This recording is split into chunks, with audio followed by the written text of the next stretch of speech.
बिलासपुर में आज आम आदमी पार्टी के मुखिया व दिल्ली के मुख्यमंत्री अरविंद केजरीवाल की गिरफ्तारी को लेकर नाराज आम आदमी पार्टी के समस्त कार्यकर्ता एक दिवसीय सामूहिक उपवास में बैठ गए। इस दौरान कांग्रेस के बिलासपुर लोकसभा प्रत्याशी देवेंद्र यादव भी वहां पहुंचकर इंडिया गठबंधन को मजबूत करने व भाजपा के तानाशाही रवैये के खिलाफ हुंकार भरी।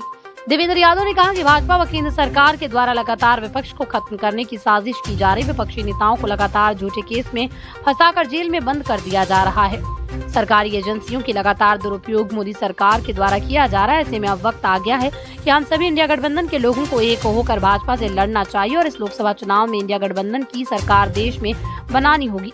ईडी ने अदालत में कहा है कि आम आदमी पार्टी आप प्रमुख अरविंद केजरीवाल दिल्ली आबकारी नीति घोटाले के सरगना है और मुख्य साजिशकर्ता है।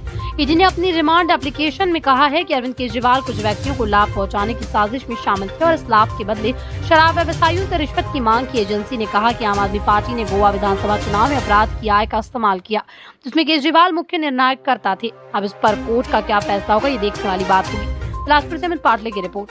करके तानाशाही की ओर ये आगे बढ़ गए। जो लोग इनकी हाँ में हाँ मिलाते हैं उससे वो सहमत है, जो लोग इनके पास आ जाते हैं उससे भी ये सहमत है, लेकिन जो लोग आम आदमी की आवाज बनकर अपनी आवाज उठाते हैं उनके खिलाफ ये ईडी, आईटी, सीबीआई ये सारी एजेंसियों का इस्तेमाल करके उनको नुकसान पहुंचाने के काम करते हैं। आज दिल्ली के मुख्यमंत्री आप पार्टी के प्रमुख नेता आदरणीय अरविंद केजरीवाल के साथ भी क्या हुआ, उन्होंने आप पार्टी की गवर्नमेंट दिल्ली में सकुशल चल रही थी, आम आदमी की आवाज बनने की कोशिश कर रही थी, लेकिन भारतीय जनता पार्टी को ये बात नहीं जमी। भारतीय जनता पार्टी को ये बात नहीं जमी कि वो उनकी आइडियोलॉजी के साथ उनके पीछे नहीं खड़े हुए, और वही एक कारण था जिसके कारण एक एक करके उनके शीर्ष नेताओं को पिछले समय में जेल के अंदर डाला गया। और अब हद तो ये हो गई कि देश के अंदर ये पहली बार ऐसी स्थिति है, ये अघोषित इमरजेंसी है, जो लोग आवाज उठाते हैं उनको सीधा जेल में डाला जाता है। आप देखिए, पहली बार ये स्थिति है कि दो मुख्यमंत्री, सिटिंग मुख्यमंत्रियों को जानबूझकर जेल में डाल दिया गया।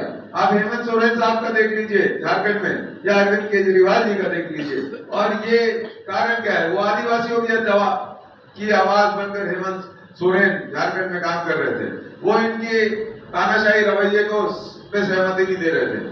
उन्होंने फोन में कोरोना के बारे में उनसे बात कर ली कि आपकी तरफ से कोई मदद नहीं आ रही है, और उसका ऑडियो आपने ध्यान दिया होगा सोशल मीडिया में। तो ये सारी चीजें कि उनका जो गुस्सा है, जो उनका अहंकार है, वो सबसे बड़ा है।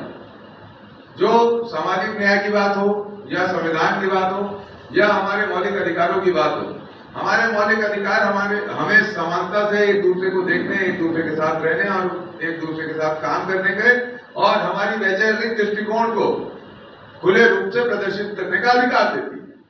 लेकिन जब हम अपने विचार रखते हैं तो ये तानाशाही रवैया रखने वाली पार्टी ये उन विचारों को कुचलने का काम करती है। आप इस बात को बिल्कुल जिम्मेदारी से समझिए कि आज की जो हालात है देश में, वो सबका में आना नहीं आना बात की बात है। जो बात है वो विचारों की बात है, जो बात है वो संविधान की बात है। जो वो बात ये है कि दूसरी जो सत्ता में पार्टी है वो चाहती नहीं कोई उनसे लड़े, कोई उनसे सवाल पूछे, कोई अपने अधिकार की उनसे बात करे। ये गलत, ऐसा भारत नहीं चलेगा। और देश की आजादी के पहले भी जो भारत था, वो अंग्रेजों का शासित भारत, उसमें भी क्या होता था, वो भी आवाज को दबाने और कुचलने का काम करते थे। उन्होंने एक सिस्टम, एक सेटअप बनाया था, जो उस सेटअप की में हामी भरेगा अंग्रेजों की, वो ठीक, जो नहीं भरेगा उसको जेल में डाला। तो यही तो आज मोदी सरकार और 10 साल की बीजेपी की सरकार कर रही है। जबरदस्ती सरकारों को तोड़ना, विधायकों की खरीदी विरोधी, विधायकों के ऊपर दबाव डालना। महाराष्ट्र आप देख लीजिए, आप झारखंड देख लीजिए, आप मध्य प्रदेश देख लीजिए, आप राजस्थान में उनके प्रयासों को देख लीजिए, आप हर जगह देख सकते हैं। आप गोवा देख लीजिए, आप नॉर्थ ईस्ट देख लीजिए।